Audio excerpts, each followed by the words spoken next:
All right, another review. Here we go. Sorry, this is very amateur. I understand it now. Gonna roll with it. 28 years later. Fantastic movie. Yeah, so it's a sequel. It's the third movie in the franchise. The first movie was 28 Days Later, which I did not see. I kind of heard the summary. The first movie I saw the sequel though first, 28 Weeks Later, which was scary, frightening. I think I saw this film in high school on DVD. It was really good and so scary. I did not want to watch the first movie. I know Cillian Murphy's in it. He's fantastic in that movie. Brendan Gleeson is in it. I read the summary and that gave me chills. So not to disrespect the director, he did a good job. 28 Weeks Later was fantastic. Idris Elba, Jeremy Renner, Robert Carlyle. But this film is really wonderful. It takes place years later. Now, I think for me, I haven't seen that second film in a while, so I'm treating this by itself. But I was listening to some reviews, and it was interesting. The idea of continuity might be off. Fair.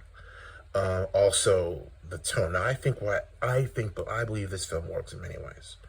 First of all, we have to shout out to Alex Garland, who just coming out of a warfare, powerful political thriller drama.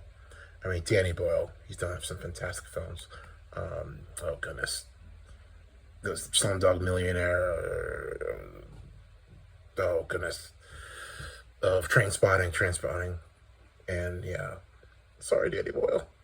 But such an amazing film. Yeah, I think why this film works. We have the great Aaron Taylor Johnson from Marvel. Bullet Train, Kick-Ass. Jodie Comer is fantastic in this film. Ray Fiennes. God bless Ray Fiennes. I mean, he's basically playing... Ray Fiennes not playing the most evil villain of all time, Voldemort, but he's basically playing like Dumbledore, which is kind of cool. You know, which I kind of like and appreciate. So this film takes place in this village that's been quarantined off from the mainland in the UK. And Aaron Taylor Johnson plays the father. You know, he's a very caring father, dutiful, noble man. And there's a rite of passage where the village just sort of managed to survive, and you know they're going back. It's kind of like going back to technology doesn't really exist. It's been advanced, but basically the way of life has gone back in time in a way. But rite of passage where the father takes the son to the mainland to sort of get the lay of the land and hunt, and be a man. So this young kid was fantastic in the film, and they go on a survival adventure. They make it back. They almost die, and the first part of the movie is a father-son story, but the second part of the movie is a mother-son story.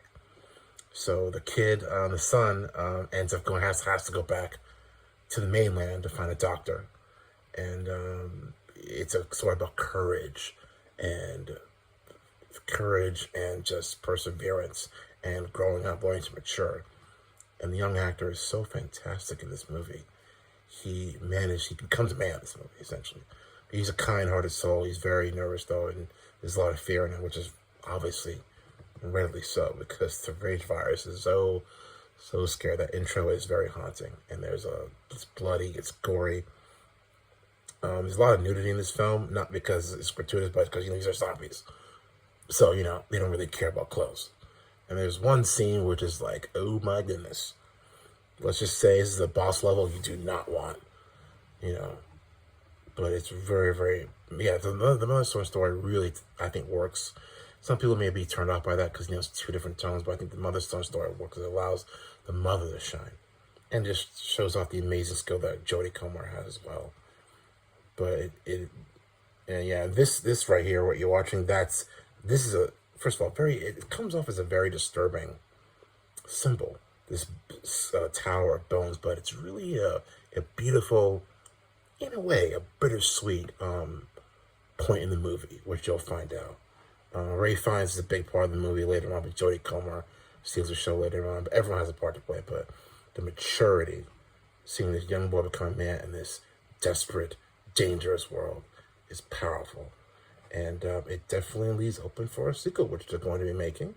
I think the wonderful Anita Costa, who did Candyman, The Marvels, is she's doing the next movie called The Bone Temple. So, and the ending is pretty chilling. And if you saw another movie, the special cameo by an actor who was in a movie directed by Ryan Coogler. If you saw that movie, this cameo is going to make you go, oh, cool, that actor. And holy crap, this boy's in trouble. So, but I love the tone. The tone I think is very great. It's just a great character piece on mothers and fathers and being a man, maturity and survival. And there's a great moment. Jodie Comer is just so cool. There's a really good moment on the train where it's like, whoa, that happened. So it's really brilliant. So, and this is really I always say overly, I want to say energetic though. This guy who plays a Swiss soldier, he has a great part in the movie, which I really like though. But Ray Fiennes, I mean, you stick around. Once you get to Ray Fiennes, it's like boom, this is a movie right here. But everyone else really shines though. But great job by Alex Garland and Danny Boyle. And yeah, definitely a great take. I really enjoy it. I think the film works. I mean, its own. In terms of connecting to other films, I understand the points of view because, you know, the continuity and the tone, but I think it works. So, very moved by it.